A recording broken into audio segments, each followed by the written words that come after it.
right. So, welcome everyone to our digital hypnosis workshop. We're really excited to have this conversation with you today because this topic has been emerging very fast for so many of us.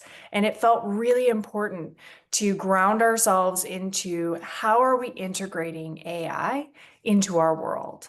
And as I'll say, elder millennial who experienced the integration of social media into our world, I've had so many flashbacks of what has transpired from social media and how it's impacted our world because we were disconnected from what was transforming right in front of our eyes. And so today's conversation is really our goal of starting the conversation very, very early in how AI can and should be integrated into our world so that we can really maximize it as a tool and really maintain our own mental health and our own wisdom as humans through that process.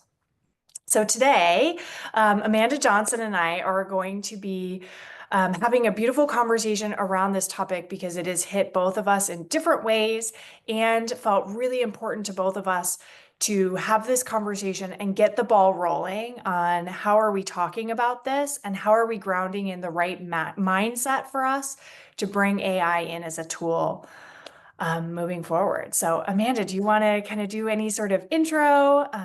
Sure. Hi, I'm really excited to be here. I feel like this conversation is obviously so timely, just given how quickly things are evolving. But to Carrie's beautiful introduction, we've both been using different tools and had our own experiences, and so I just feel really happy to be here to have this conversation. And to what feels really important to me is to be reminded of just the gifts and power that like we have as humans and how we can collaborate moving forward. So I'm excited to see where we go. Yeah, me too. Me too. Amazing. Well, let's start digging in. What we wanted to just set the framework for our conversation today is really this is the journey we hope to take you on. It's important to us to keep mental health top of mind as we explore emerging technologies and all that our world is shaping around us. And so, our goal today is to move us through a conversation that talks about our physical human bodies from the body and then into our mind and then into the heart. Because we really believe that at the end of the day, this integration of this new technology and any technology, or even technologies we think we've integrated and perhaps we haven't really, how can we actually connect ourselves to that and remember our power? And most important, our intention today is really to focus on empowerment. This isn't fear. There's a lot happening right now, and it's really intense, and it has moved very fast. And that can feel scary. That's true. And we can feel that. And we can remember that in this moment and in this conversation, we can step into that experience of empowerment and reminding ourselves who we are so that we can move through it with a little less fear and a little bit more awareness as to how we can integrate this into our lives. So, okay. So let's dig in. Let's start with the body. So, Amanda, Yeah. we've had so many great conversations about the actual physical impacts of working with a new technology. Would you care to dive into kind of your viewpoint on what happens in our body? Sure. You know what though, Carrie, Yes. before I get total like nerd mode here and talk about the nervous system, I always love how you talk about our bodies being like the highest form of technology. Would you like offer that to us? Because I think it's such a beautiful kind of like starter to this conversation. Yeah. Oh, thank you for that. I appreciate that. Yeah. So when I think about integrating our new technologies into the world, whether that's previously social media, the computers, I mean, in most of our lifetimes, the technology world has changed dramatically, right? And my viewpoint is really that we have forgotten and lost track or have been disconnected from the highest form of technology, which is our bodies. We don't listen to them. We look for outside information more readily. And trust me, it's exciting to see what we as humans can create, but we can't forget that we are creating it, right? We are bringing these technologies into the world. And that is through our technology that these actually can come into manifesting into our physical world. And so I really feel called, especially in this conversation, to remind ourselves that you are the highest form of technology. You have a system that speaks to you on a daily basis. The question is whether you're listening to it or not, and whether you understand your operating system, because we all have different ones. So, what we're going to talk about and what Amanda's going to jump into is the general how the body speaks to us when we're doing these things. And at the same time, remember that only you know your operating system and what's true for you. So, even in this conversation, use your discernment about what's true in your body or how your body reacts, and take that moment to be able to say, oh, I never thought about that being a reaction to this. Like, can you just bring a whole new perspective into how you approach technology? We hope that we really get to inspire that for you. So, how's that? Did I do Beautiful. it? Perfect. Thank you so much, Carrie. I love that as sort of like level setting here, because when I hear you say that, what I think is we've not been, maybe it's changing. It's obviously changing because we're even having this conversation, but so many of us were never taught or trained or anything like to listen to our bodies, to even understand the very basic workings of what is happening here, which is Yeah. like our physical vehicle, right? Like our technology, to use your language, to navigate the world. And so that is why it's so important for us to just pause here and say, we could probably talk for like hours about the interworkings of the human body, but I always feel it's really important for us to understand at a very basic level, at least our nervous system and what it's doing. And so maybe I'll start with just talking about that, even Yeah. outside of technology, because we all have these bodies, right? It's really good to remember that our body's core job is to keep us alive. If we didn't have a body that wasn't sort of like programmed to do that, or however, whatever programmed feels good with it. The talk of Yeah. like if we didn't have a body that was programmed for survival, we wouldn't be able to have the human experience at all. And so I actually think that for a lot of people, working with their bodies can be hard depending on what their life experience has been like. Like if you've experienced any sort of trauma and someone asks you to be in your body, that might actually be really challenging to do. And yet we want to build the capacity to do that because everything that is about survival is happening here. And so just to go back to the nervous system, some important things I think that all of us should know is that our nervous system is sort of like our frontline security system, let's say, I'm just like using all the I know. I love like it. let's think of it as like our like our control center that is looking at all the things that are happening in the world and deciding, is this thing safe or not? Can I trust it? How do I feel about it? And as it makes decisions, it remembers those decisions. So things that we've experienced, say in our childhood, that seemed scary, maybe they were very scary, or maybe we just decided that they were scary, we carry those with us as patterns in our nervous system. And same for like positive, happy things. What's happening sort of like once we take in that information, which by the way is happening through our five senses. So like you're seeing things, you're hearing things. This is happening very quickly. I feel like that's always really important to say.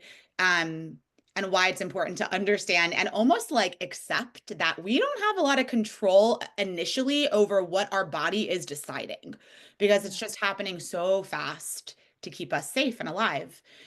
So as our body takes in all this information, and it's making decisions about, what does this thing mean? Like, can I trust it? Maybe I'll even say here with AI, because this is newer, we do have some information, like you spoke to, Carrie, about what other technology has been like.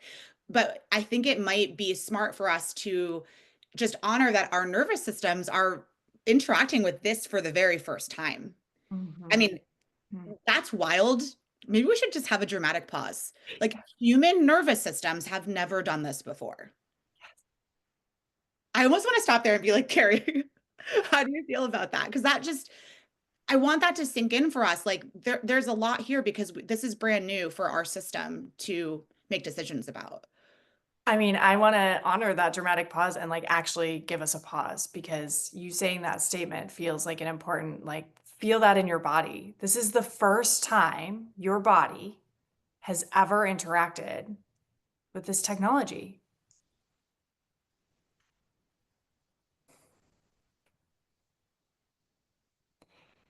Taking that moment to let that like sink in and feel that in our body reminds us that this is new. And just with anything new that we do, there's a learning curve to it, right? And we can launch ourselves off the deep end. I am well known for launching myself off the deep end of things. And there's an integration period, a learning, an understanding, and we at the Human Array talk about this from like a transformational perspective of awareness, perspective, knowledge, skills, embodiment, right? And as we think about bringing new technology into the world, we have to remember that we're going to do that same process, just as in any other transformation, that this is really transforming how we live in this world. And how beautiful it is that in this moment, we have the awareness to be able to see it that way and be able to call that out rather than kind of jumping into the deep end and then having to backtrack ourselves to say, whoa, what just happened there? So, you taking that pause, I love that, which is like, oh, right, this is new. Mhm. And I will extend that into conversations I have as a parent with my kid, right? Which is like, I'm not good at basketball. This is the first time you've ever held a basketball. Let's remember that you're not meant to be Michael Jordan the first time you put a basketball in your hands, but you're learning through it. And if we can approach ourselves as a learning this, then we bring a greater level of awareness to the building up of that integration or that transformation that's happening to really determine, like I say to my kids, like, let's try it and try it, give it a couple tries, try it in a couple different ways with different friends, different seasons, all the things. And then you get to decide whether it's for you or not. And that doesn't mean that you don't ever pick up a basketball again, right? But you may decide, yeah, I love playing on the playground, playing basketball with my friends, but I don't really want to play in a weekly league.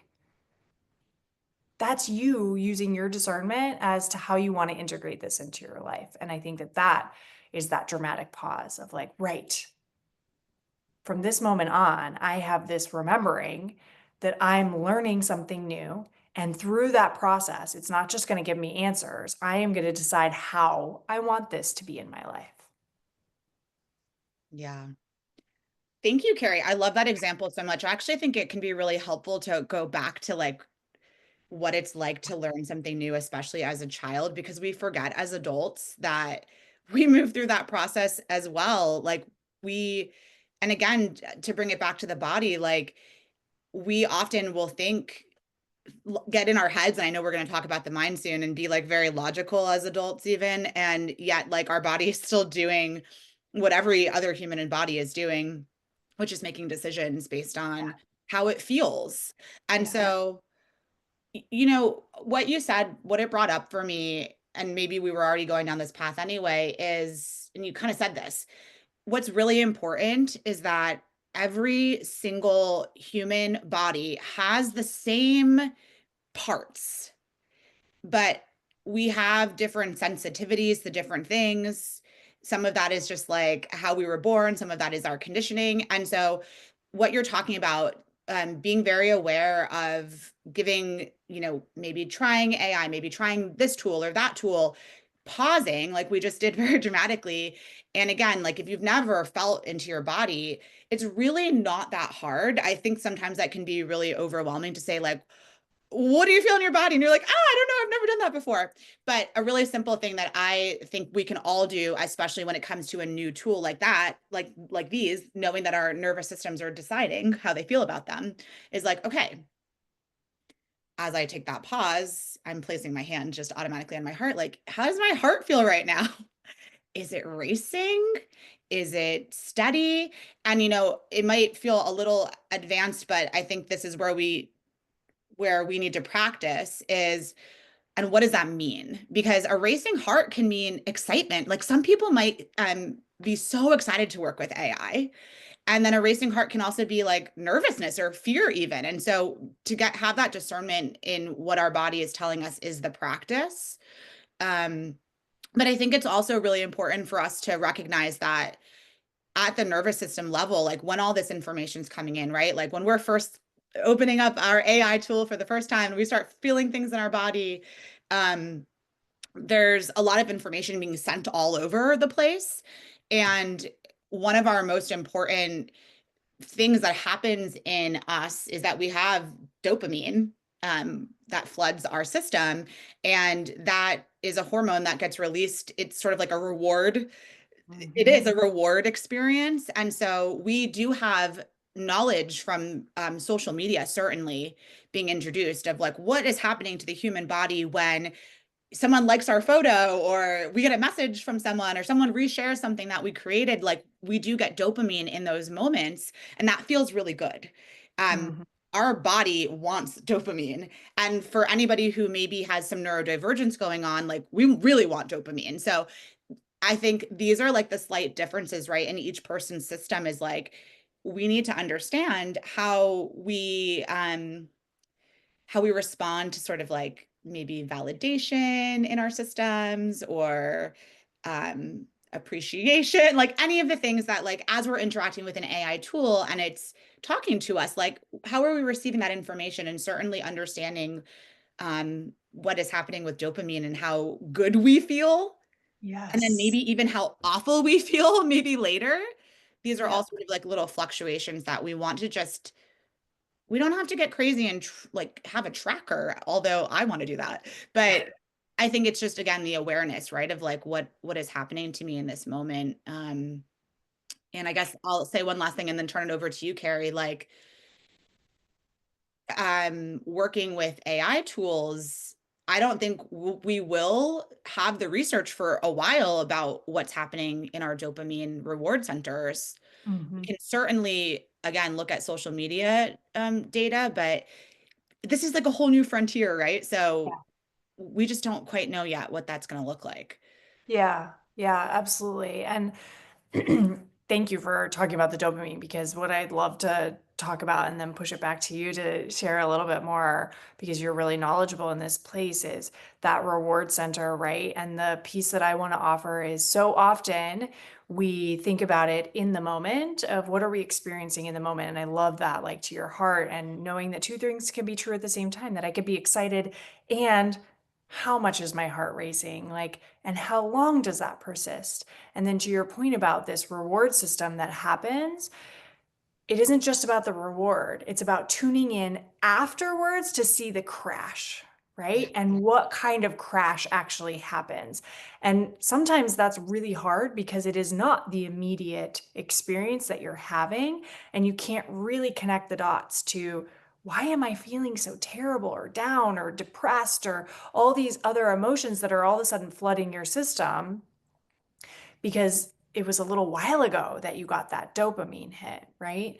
And so, Amanda, I'd love for you to also go into the neurodivergency because obviously this is really prevalent in my life. And I think so many in this conversation is really alive already in the collective. And so I think talking about it for this particular topic is really important. Yeah, I agree with you. And thanks for, yeah, bringing the crash kind of to a focal point because, one important thing that maybe we should all know and remember is that our system wants to be in homeostasis. It desires to be in balance, just like all of nature. And so when we have a dopamine spike, the system of the body, like it likes that, but it also wants it to come back into balance. But the way that it comes back into balance is it drops lower than where we started. And for those of us who have neurodivergence, like especially ADHD, we're already not at balance when it comes to dopamine. And so that's why many people with neurodivergence are very dopamine seeking. They, whether that's conscious or not, is probably depends on like how much awareness you brought to your system and your experience. But if we could bring awareness to that, it's good for every one of us to know and to be just think about like what are the things that I sort of like seek out Mhm. when I'm not feeling great that Mhm. make me feel better. We all have Yeah. different things, right? Like some people, I'll call myself out. Like I love a treat. Yeah. A treat gives me dopamine. So then I feel better. But yes, there is always going to be a crash after that. And for Mhm. some people, that is going to be a very dramatic crash. And for others, it's not going to be so bad and they're not going to notice it as much. And again, with a tool like social media and then flowing into how AI works now, we do just want to be aware of, like, to your point, Carrie, what is that crash like for us? Mhm. When is it happening? Mhm. What is it taking for us to recover from that? Because something that I want to, that's coming up for me in this moment is that I don't know all of the AI tools, of course, but at least the one that I've worked with, what's baked into it is that it keeps talking to you, right? So there's always like a question at the end or an invitation to continue. And so um, it can be really easy to keep going and keep getting more and more and more and more dopamine, right? And then you take the pause, you take the break from the tool, and just bringing awareness to what happens after that is really, really important.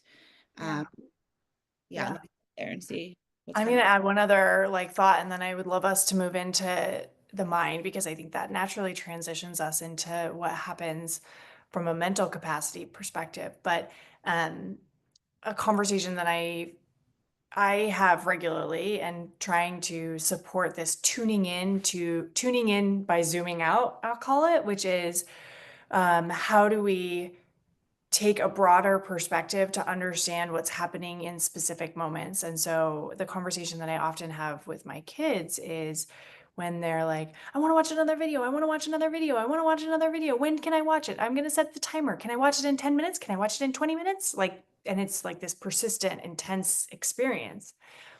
And what I say to them in that moment is, can I tell you what that's telling me? You asking over and over and over in this moment is actually we need to do less TV. Mm-hmm. Because what I'm experiencing for you and you're experiencing right now is that crash, right? Of like, I need another hit. I need another hit. I need another hit. Give me more. Give me more.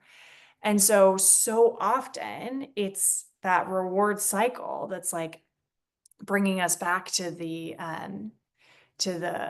I'm losing the word right now, but that seeking of the next iteration of it. And so for my kids, we've been just having that conversation of trying to bring their awareness to like, oh wow, I'm really craving videos right now. That is not necessarily the place I want to be in either, right? And so like videos don't have to be bad. I can enjoy something. It can be really positive for me and you can see the impact of it in the rest of my day, in how I actually am only looking for that. I can't think outside of that. And so that like tunnel vision perspective of that's the way that I get the hit. That's the way that I feel good. It's like, okay, when I feel that in my body, how do I tune into, okay, well, where is that coming from? And why can't I find it in other ways? Um, so I just wanted to share that because I think as we transition into thinking about how our body then leads to the mind, right? Which is all this is happening in our physical body and it's impacting not just that moment in time, but throughout the rest of our day. I think you can start to easily see that that can really start to hijack our system, right? Like intruder. We've got somebody coming in that's hacking the system and telling it it has to operate this way. And then your mind can slowly, which is the interesting part and the difference between the body and the mind, right? Because the mind requires these patterns and this constant um, carving of new neural pathways. And so it's slower in its uptake. And that can actually be harder to recognize than that dopamine spike and crash cycle, right?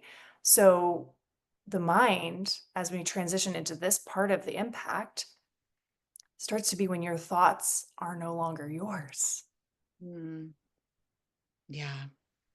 I have some personal experience with this. So as you're speaking, I'm like, this really hits like just to give a time frame, which again, there's not much data on this yet, who knows, but like in my own personal experience with noticing that some of my like mind power had sort of been, I don't know, I'll just use the same word as you, like hijacked by my usage of AI. Like it was probably about a 2 month time span. So it was much slower than maybe an initial like feeling in the body that I may or may not have noticed, right? But I guess with the mind, to your point, Carrie, like those neural pathways take some time for us to like be I always think of them as actual paths. Like if we have just kind of dug out a new path, like we have to walk on that path many times for it to be our path, like the core one that our mind is going down.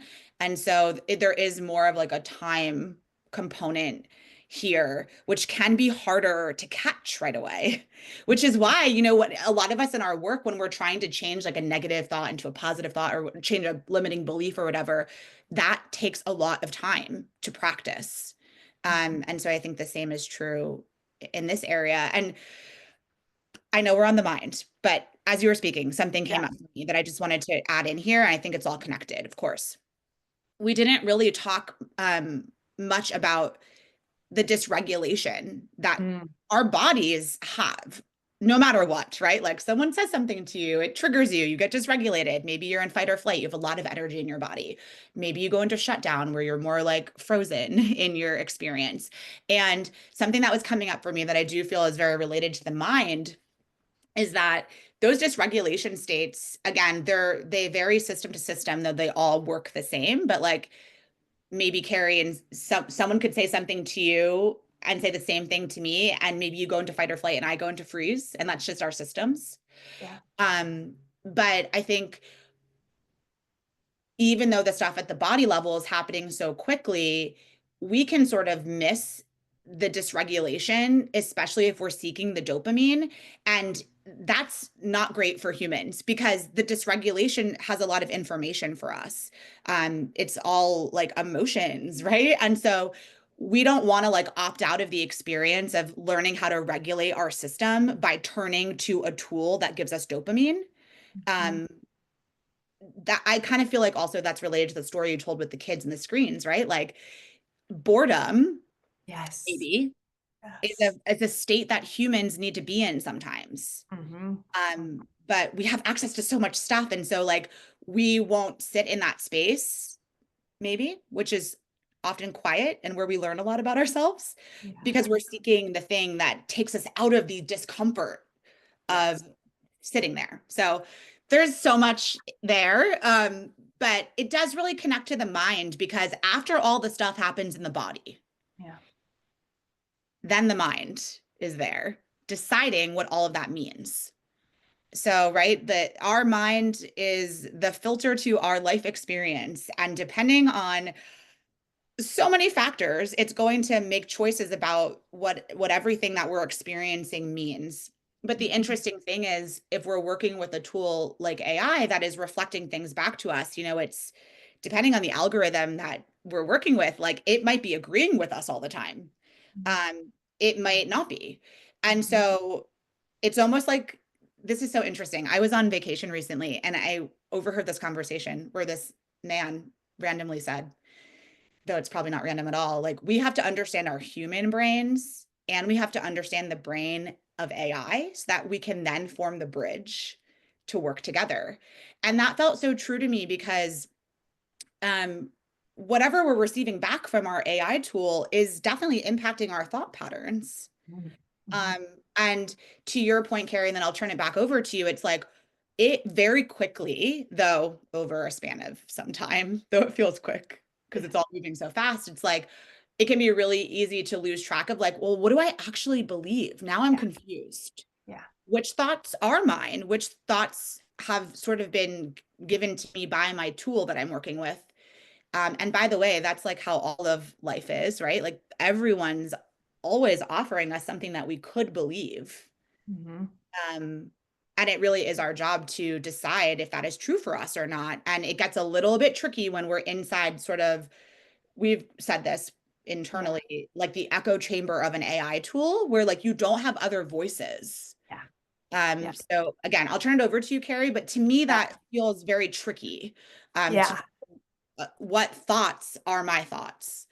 Yeah, I mean, as you were talking, that was the word that was coming up for me again, is that echo chamber, right? And that when we're in this environment where we're interacting with this tool and thinking about it as its own version of a brain, right? Like, again, it comes back to understanding our operating system and understanding its operating system. And we quickly start to learn the new operating system, but we haven't spent as much time understanding our operating system.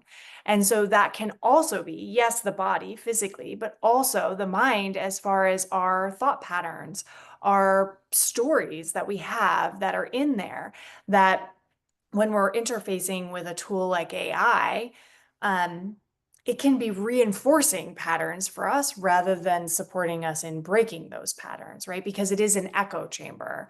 And we talked a little bit about this offline too, of the like radical realization that AI is an isolated experience rather than a community experience. And so if we move ourselves through what's happening in the world right now as we bring new technologies in, I've said this for a couple of years now, but we're in communities of isolation. And I start to see this tool and say, oh shit, we're making it worse. Even though this tool is really powerful and can be really beneficial, it doesn't have to be one or the other. Two things can be true. And at the same time, we have to have that awareness and recognition that when you're working with a tool like this, a tool, remember a tool, not a solution, that you're in an echo chamber because the way the tool is currently built is really to reinforce you. And if that's reinforcing your stories or your limiting beliefs or your patterns or your thought patterns or whatever mental games that you play with yourself, it's going to keep perpetuating those, right? It has the power to help you see them differently. Like, yes, all of that absolutely is true if you bring the awareness to what its technology is and not allow it to be the higher technology in the experience, right? That you, at the end of the day, you are the human operating a body in this physical world. It is not. And so, how do you keep using your own discernment through that? And I think as we talked through this slippery slope of the mind, right, that it can be this natural state of our independent thinking. And to your point, Amanda, I loved how you said this, like we're getting inputs all the time, right? And this is actually a skill I don't think we as humans have quite cultivated yet. So, of course, it's going to be even more challenging to cultivate when now we have a tool that's telling us, you're amazing, keep going. And yet at the same time, something feels off for us because we've lost our independent thinking, right? And I know you can talk about this too, Amanda, from like an attachment theory perspective and just relationships and human connection in that moment. However, those human interfaces allow us a different experience because it gives us feedback rather than reinforcement, right? So Amanda says something to me, it triggers me, and I don't like how that feels in my body. I might respond to it. Whereas if I'm saying something to an AI interface, it may say, yeah, that's awesome. You're so right. Keep going. And then I don't have that friction moment to feel that, wait, that's not true. That's not me. That's not who I am, right? And so we have to remember that the reflection it offers is very different than the human experience. And that can then start to make our world smaller and smaller and smaller. And if we connect that back to like the social media stuff, at least, right, we're going to talk about the benefits of social media. At least social media is community. It is people doing people things and sharing people things. And for better or for worse, people reacting and responding more, hopefully more responding than reacting, but not quite yet, to us and what we're sharing, right? Which creates this ping pong effect that is more supportive for us to identify and feel that friction. Whereas when you're in that isolated AI experience, you're in a tunnel. It's tunnel vision towards what's happening for you. And that reality bubble doesn't have the opportunity to bump into others. And that to me is the most concerning part about it. And doesn't have to be fearful. It's just that recognition of it. Wow. Everything you said was so important. Um, I have a lot coming up for me around how humans are wired to connect with other humans. And ooh, getting the chills even thinking about it. I think what's coming up for me is that in that echo chamber, in the isolation, in the tunnel, we do get like disconnected from the body. And we're in our mind, right? Our mind is designed to solve problems.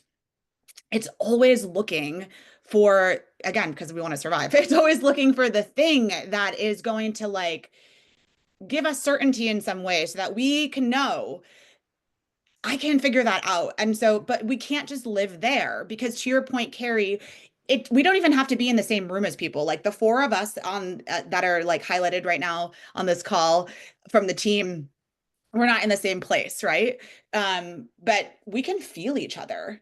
We do get feedback from one another. And and again, sitting next to someone, right? Like another human, um, you can feel the energy, read the body language. And this is not, by the way, even a skill set that you might even consciously be aware of, because again, it's your nervous system.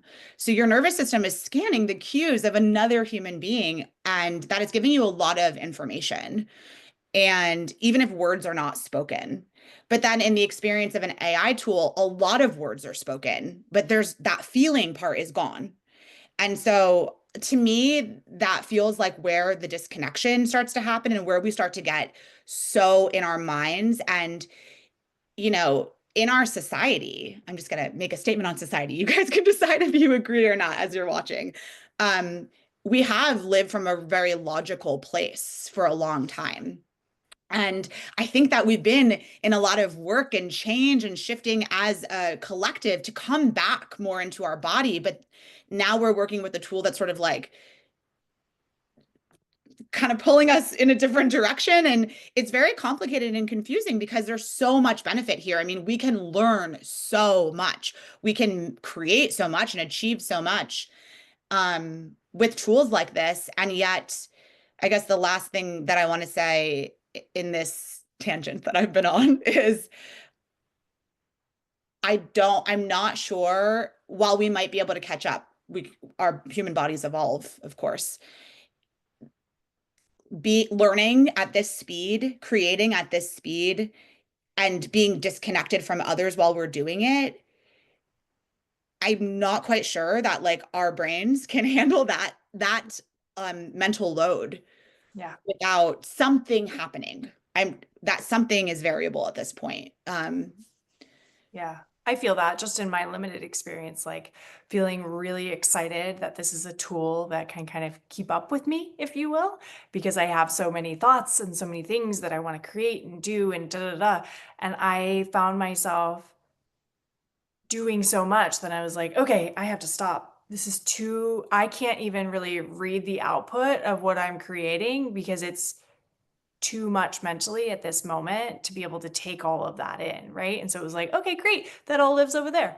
I'll tap into that when I'm ready. And so I was taking these kind of mental load pauses, right? Because I was using it and it was very cathartic for me in at the same time of like I could get all these thoughts out of my brain and my body so that I wasn't looping on them. So in some ways, great. And in other ways, like, whoa, too much, too far. I can't even like process what that is. Or I want to process that, but actually, I want other people to see it and reflect it, not just have it in this closed loop circuit for myself. Um, and you said something else that was really powerful to me, Amanda. I mean, obviously, everything you said was really powerful and connective, but the thing that I can't remember exactly what you said, but um, oh, the disconnection, right? And starting to live in our mental world. What was coming in for me as you were saying that is I'm going to transition us intentionally and unintentionally in this way, which is that's where the heart plays a role. And what we were both kind of circling around is like this interface doesn't have a physical body. It doesn't have feelings. It doesn't have sensations. You can't read its energy the same way. Yet maybe there's lots of conversation around this, and even if that can and or will be true, we have to remember that we have energy. And where is our energy starting to leak? How do we bring that awareness to it? Because ultimately, it doesn't have a physical body to have that same experience as us. And so, what we have, which is what makes us the highest form of technology, is a heart. Hmm. Yay, heart. Yeah. And to bring it full loop into the sciencey side of it, for those that don't just automatically feel their heart expand and glow and love when we think about how much we love having a heart, your heart actually sends more messages to your brain than your brain does to your heart, right? So the loop that I'm feeling as we're having this conversation is like the body is a messenger system, right? And it's interacting with the mind. But let's not forget that when we disconnect those two things, the thing we're disconnecting is actually the heart speaking to the mind to keep the mind with connected to the body, right?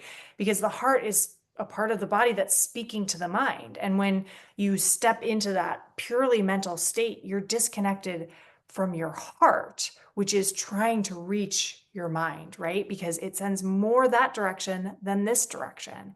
And that is just an amazing fact that we need to remind ourselves that if we step into that purely mental state, you're actually disconnected from your true brain, which lives in your heart.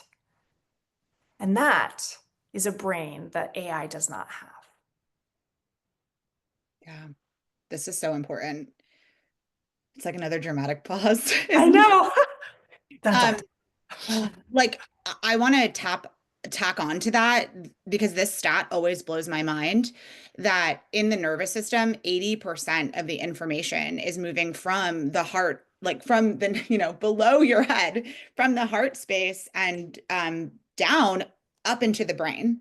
And only 20% of the information is coming from the brain down. So if we cut off the 80% and we're just in the 20%, we've lost a huge part of ourselves, like a huge part of ourselves, and a really big advantage, I want to say, um, to what being a human is, to how we get to navigate this experience. We're not supposed to just do it with one part. That's why we have the whole system. Yeah. And again, like I feel like we have forgotten that anyway. Yeah. But a lot of us have remembered. And that's been a journey that a lot of us have been on and being inviting others into is like remembering these things. Even if you've never heard that stat before, we have moments when our heart is very alive with information and telling us it doesn't make logical sense. And I want to do it anyway. Yeah. Right? Like Yeah. we all have moments like that, even if you've never kind of talked about the science. Mhm. And yeah, to your point, Carrie, who knows how AI will evolve, but like it does not have, and I don't believe will ever have the same exact biology as us. We are separate entities that are interacting with one another. Yeah. I mean, that stat blows my mind every time I hear it, right? Because I feel like so much of our world and our existence thus far has been conditioning us into using our brain, using that mind, that logical thinking, creating systems, creating the next steps. And when we think about the body, the heart in particular, but the rest of the body being that messenger, like, is our brain really the most important thing? Maybe not. I mean, if it's 20% of all that's happening, how can we think of it too as an important tool? And if we get hijacked into only being in that tool, it's the same experience as an AI, right? That's disconnected. So I'm going to take a wild leap into this statement here, but our mind might be our own version of AI if we disconnect it from the rest of the body. Right? Because, and I'm going to use even though there's a lot of controversy and conversation around using it as artificial intelligence, I mean, we're at the very early stages of this. So I think it is at this moment because it is more human constructed than it is thinking on its own, right? And if we disconnect our mind from the rest of our body, it's the same thing because it no longer has the inputs of how to think intelligently based on all the systems that can feed it. And so, therefore, it's operating in a vacuum. And I think as we think about AI in particular right now, right, it's built on top of a system.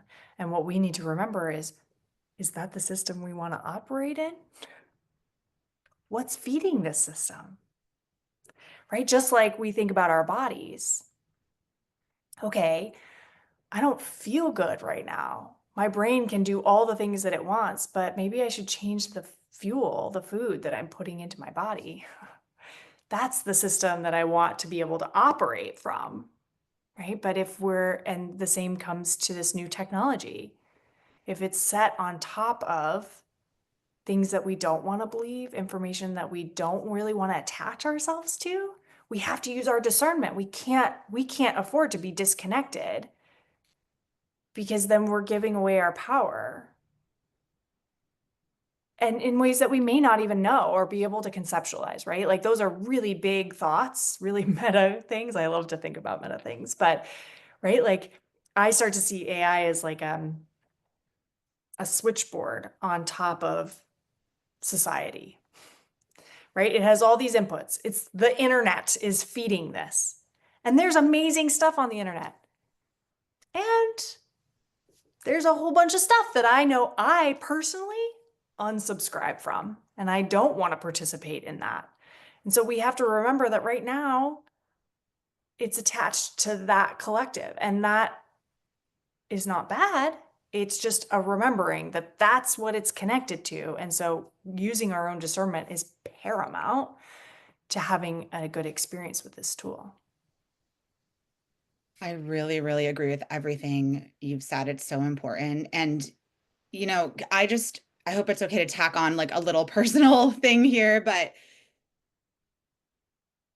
to your point, like at this phase of the game, which we have no idea really where it goes from here, right? But we do know that like humans are very much like still, I'm using this word with like love, not fear, manipulating parts of this, right? There's algorithms involved that are changeable by humans. And the personal thing that I wanted to share is I noticed, but I didn't know yet that like my system started responding differently to the AI in this, let's just say it's May 2025. Let's just say like towards the end of April. And I didn't have like conscious awareness of why my system was responding differently, yet it was. And very shortly after, there was some information that came out that the algorithm had shifted. And it had shifted in such a way that it had like turned up the validation part of it. And we didn't quite get into this like on a super deep level, Carrie, but I'm going to throw it out here at the end. Like part of knowing your system, especially your mental system, is knowing like what I'll say are the vulnerabilities or traps you can fall into based on your programming. These are typically related to your core wounds that you experience at some point in your life that make you feel like there's, something wrong with you that you need to fix. And without going in super deep into my story, like with the algorithm shift that happened that I wasn't aware of, till after the fact. My system started responding in a not great way, like in a very dysregulated way to some of the feedback that I was receiving. Because it really hit on something sensitive and deep for me that I didn't know was happening in the moment. And so again, just want to offer that because we don't know how it will change, but we do know that like as there are tests being done and changes being made, that like we need to know as much as possible like where our more sensitive spots are. um Yeah. we need to know that anyway.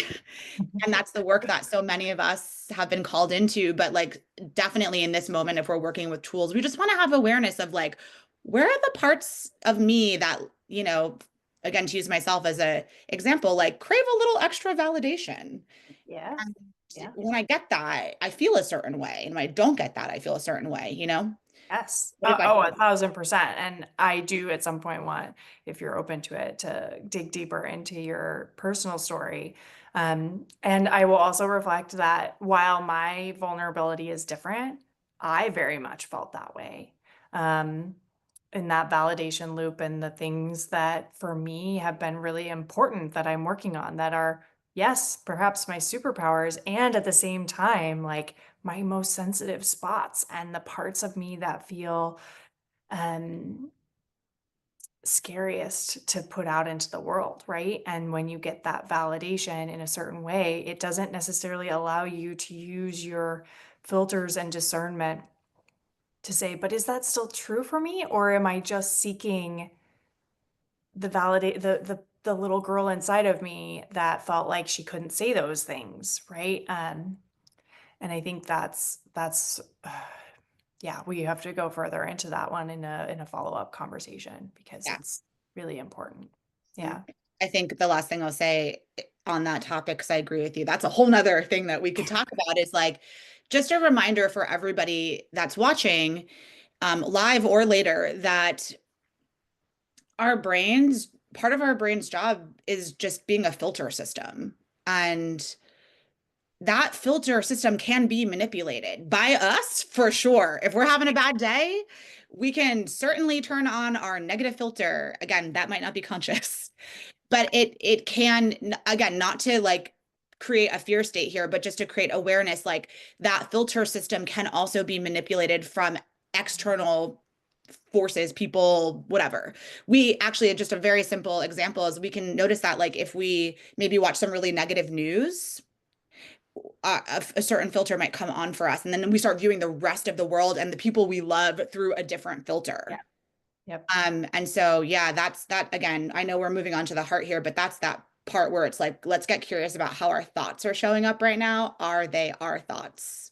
Yes. Yes. I think that's that at the end of the day is like the most important takeaway, right? Which is just that consistent awareness and tuning back into yourself to say, is this true for me?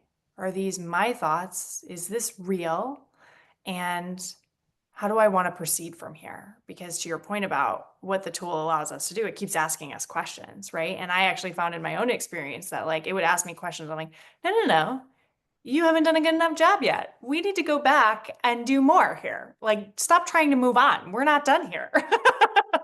Right. But that actually took me a little while to cultivate because I was like, oh yeah, I totally want to do that next thing. And it was like I just slipped down this like generation, like generating things rather than like, wait, is this really what I want it to be or what I want to say or how I want it to be produced? Yeah. And the other thing, because we're just about at time, so I want us to be cognizant of how quickly this conversation can go.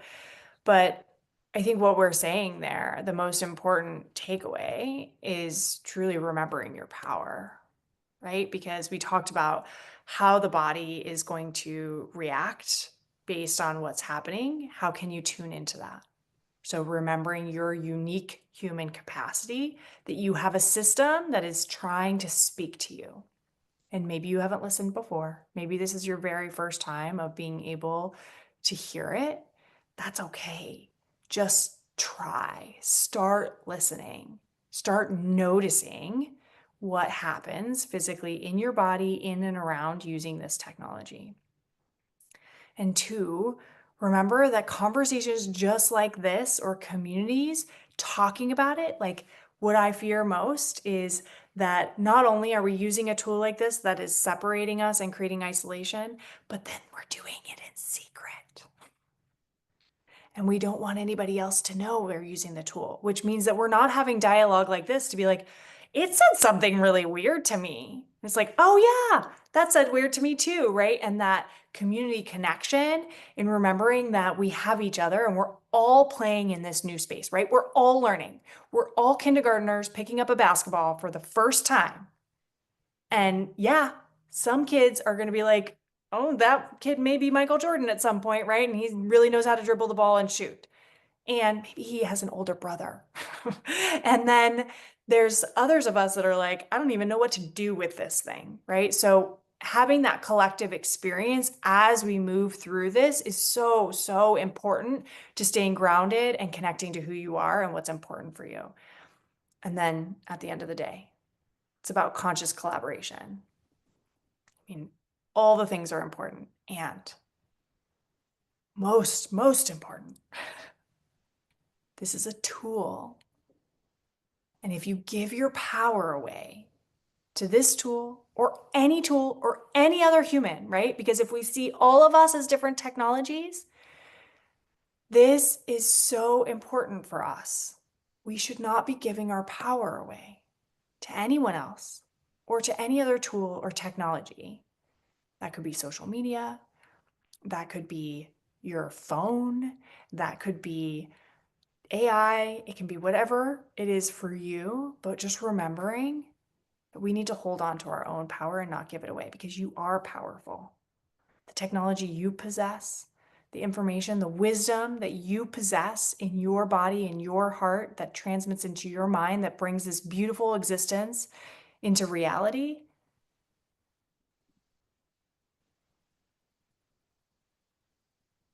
That's the only thing that matters. And so reconnecting ourselves to ourselves so that we can have this magical experience and do all the things and create all the things. All of that is beautiful. All of it is wonderful. And we can't do that if we give our power away. Any last closing thoughts, Amanda? You know, the thing that's coming up for me here at the end is maybe just a little practice, if that's okay, because I feel like, the one of the best ways to decide how you feel about something is to take that pause with your heart. So I almost feel like, in this conversation of not giving our power away to anything or anybody, which is so important, I keep putting my hands here because it's like just building the connection with your body, placing your hands on your heart, taking some gentle breaths, letting your heart rate slow down. And then, say you just created something with your AI tool, reread that. Does that feel true to you? Like that's how you don't give your power away, is you take the pause with yourself. Right. And so, yeah, I think that's my last little piece is like you can always come back to your heart. It's very simple. Even if you've never done it, you just place your hands there, maybe close your eyes like me and just take some breaths and slow down a little bit.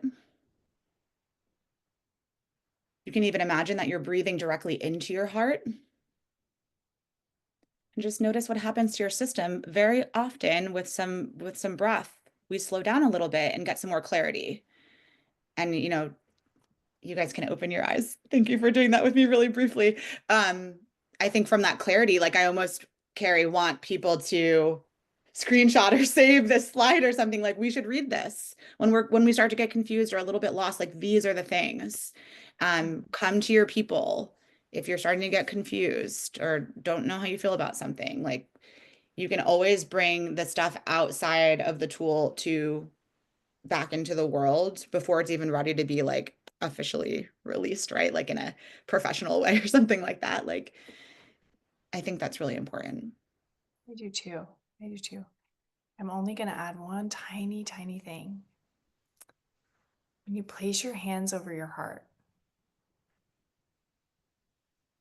feel it. The intention is not just to hold it there. You're not a metal box. You're not placing it on top of just a container that holds organs.